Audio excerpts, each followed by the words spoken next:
Hari ini saya akan menerangkan tentang Perlembagaan Persekutuan, iaitu kebebasan asasi ataupun dikenali sebagai hak asasi warga negara. Okey, apa itu kebebasan asasi? Kebebasan asasi adalah satu bentuk yang harus dimiliki oleh setiap warga negara atau rakyat yang berada di bawah sebuah pemerintah demokrasi. Yang kedua, kebebasan asasi di Malaysia lebih bersifat kebebasan asasi yang dikawal dan terbatas oleh kerana pelbagai fahaman politik, bangsa, etnik dan keturunan. Antara kebebasan asasi yang terdapat di negara Malaysia yang perlu kita semua ketahui ialah Perkara 5, kebebasan diri. Perkara 6, pengabdian dan kerja paksa. Perkara 7, perlindungan daripada undang-undang jenayah yang berkuasa kebelakangan atau perbicaraan berulang. Perkara 8, sama rata. Perkara 9, larangan buang negeri dan kebebasan bergerak. Perkara 10, kebebasan berhimpun, bercakap dan menumbuhkan persatuan. Perkara 11, kebebasan beragama. Perkara 12, hak-hak berkenaan pendidikan, dan yang terakhir perkara 13, hak terhadap harta. Okey, jom kita tengok salah satu dengan lebih detail. Yang pertama, perkara 5, kebebasan diri. Kebebasan diri ialah tiada warga negara pun boleh diambil nyawanya atau dilucutkan kebebasan dirinya kecuali melalui undang-undang. Yang kedua, seseorang warga negara tidak boleh ditahan pihak polis lebih daripada 24 jam kecuali selepas dibawa ke hadapan magistrat untuk mendapatkan perintah tahanan. Okey, seterusnya, seorang warga negara yang ditangkap oleh pihak polis hendaklah diberitahu tentang sebab-sebab dia ditangkap dengan seberapa segera yang boleh, dan dia hendaklah dibenarkan berunding dengan peguam yang dipilihnya dan dibela oleh peguam itu. Dan terakhir, jika seseorang warga negara ditahan oleh pihak polis tidak mengikut undang-undang, dia boleh memohon habeas corpus daripada mahkamah untuk membebaskan dirinya. Okay, sebagai contoh yang boleh kita ambil ialah antara kes mahkamah yang melibatkan perkara 5 adalah kes yang melibatkan kes Ahmad Radwan Awang Dul menentang public protector. Kes ini yang berkenaan dengan satu penubuhan yang melibatkan Ahmad Radwan Awang telah dituduh membunuh Awang Jamli bin Awang Sani. Kes ini adalah bertentang dengan perkara 5 yang termaktub di dalam perlembagaan itu. Tiada seorang pun boleh diambil nyawanya atau dilucutkan kebebasan dirinya kecuali melalui undang-undang. Apa itu habeas corpus? Habeas corpus ialah perintah yang dikeluarkan oleh mahkamah supaya seseorang itu dilepaskan daripada tahanan yang tidak mengikut undang-undang.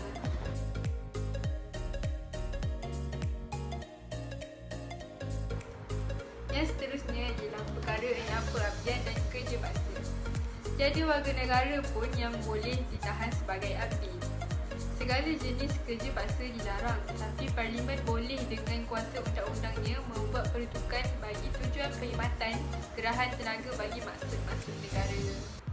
Sebagai contoh, Romusa adalah catatan hitam seorang Soekarno. Ribuan bahkan ratusan ribu nyawa rakyat Indonesia yang begitu mencintai Bung Karno mati dengan cara mengenaskan akibat sistem kerja paksa yang kejam zaman pendudukan Jepang. Ironisnya, karena justru Bung Karno yang ditugasi Jepang mendata dan merayu rakyatnya memasuki ranah kerja paksa yang mengerikan itu. Yang ditulis Cindy Adams mengakui itu semua dengan hati remuk. Bung Karno tahu para Romusa yang dikirim ke Burma hampir 99% mati. Ada yang mati kelaparan, mati disiksa, mati dipenggal kepalanya, mati di dalam gerbong kereta tertutup yang berisi ribuan Romusa. Mereka dipaksa bekerja hingga tinggal kulit pembalut tulang. Inilah pernyataan Bung Karno tentang Romusa.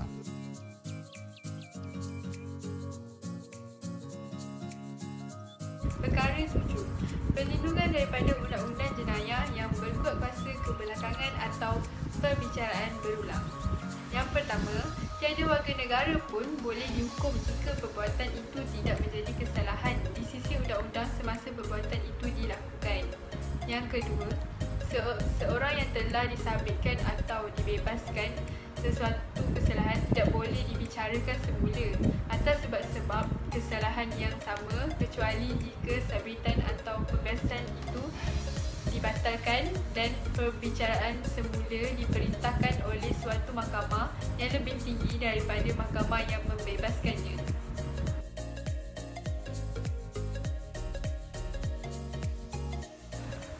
Perkara 8.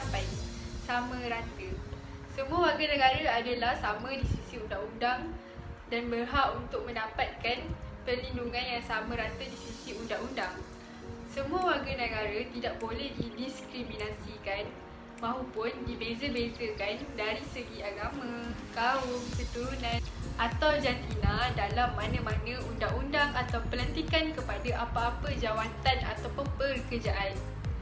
Seterusnya, tidak boleh ada diskriminasi yang memihak kepada mana-mana orang atas alasan bahawa dia seorang rakyat raja bagi mana-mana negeri.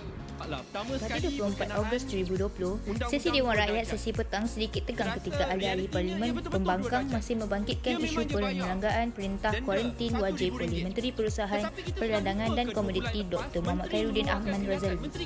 Sheikh Sadiq Sheikh Abdul Rahman bebas muar membangkitkan kompaun RM1000 yang dikenakan kepada Muhammad Khairuddin serta membidas kenyataan Abdul Aziz Abdul Rahman BN Baling awal hari ini yang mempertahankan perjalanan menteri itu ke Turki.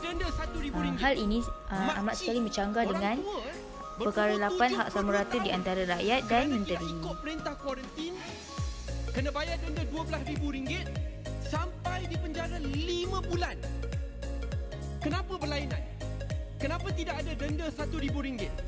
Kenapa ada perbezaan daripada segi pelaksanaan undang-undang? Dan jangan nak menipu kata ini atas urusan rasmi. Kita tanya dulu apa masalah dia kena Kalau atas urusan rasmi balik nak cakap. Perlu ada kita dulu dalam kerajaan juga perlu bentangkan kertas kabinet.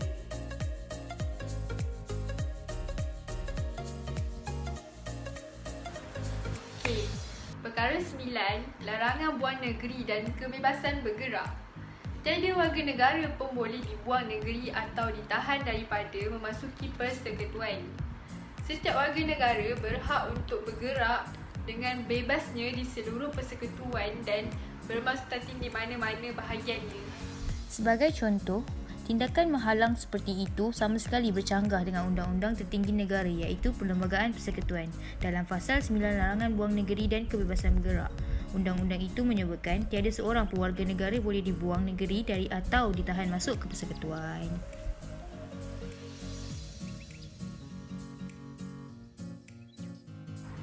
Perkara yang ke-10, kebebasan bercakap, berhimpun dan menubuhkan persatuan. Dengan adanya kebebasan bercakap, setiap warga negara bebas bercakap dan mengeluarkan fikirannya. Setiap warga negara juga berhak berhimpun dengan aman. Dan yang terakhir, setiap warga negara berhak untuk menubuhkan persatuan yang dibuat. Pada 26 Mei 2018, Ketua Umum PKR Datuk Seri Anwar Ibrahim menyifatkan kebebasan yang dikecapi hari ini adalah hasil kebijaksanaan rakyat Malaysia yang inginkan perubahan. Jelasnya, tanpa kebijaksanaan rakyat negara ini yang berjangkauan, mustahil akan berlaku perubahan yang besar dalam sejarah pemerintahan negara. Seperti mana suara rakyat harus bebas untuk memberikan pandangan dan teguran. Dan pemimpin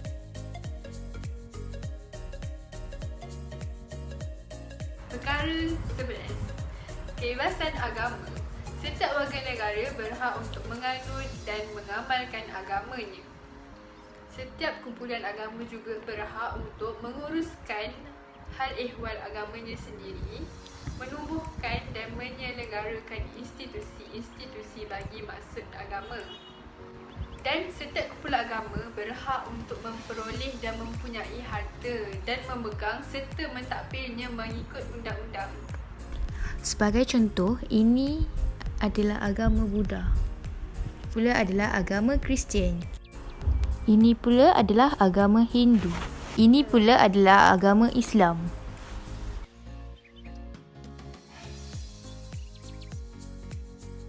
Perkara 12, iaitu hak-hak yang berkenaan dengan pendidikan. Setiap orang tidak boleh didiskriminasi terhadap mana-mana warga negara berdasarkan agama, kaum, keturunan dan tempat lahir. Okay, kita ni hidup di negara Malaysia ni adanya rakyat yang berbilang kaum. So, kita mestilah hidup bersatu padu untuk mengeratkan lagi hubungan silaturahim tu. Okay. Yang lagi satu, tiap-tiap kumpulan agama berhak untuk menubuhkan dan menyelenggarakan institusi untuk pendidikan kanak-kanak dalam kumpulan itu.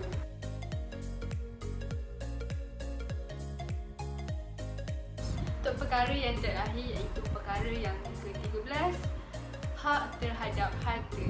Okay. Tiada warga negara pun boleh dilucutkan hartanya kecuali mengikut undang-undang. Dan tiada undang-undang boleh membuat peruntukan bagi mengambil dan menggunakan harta dengan paksa tanpa papasan yang mencukupi.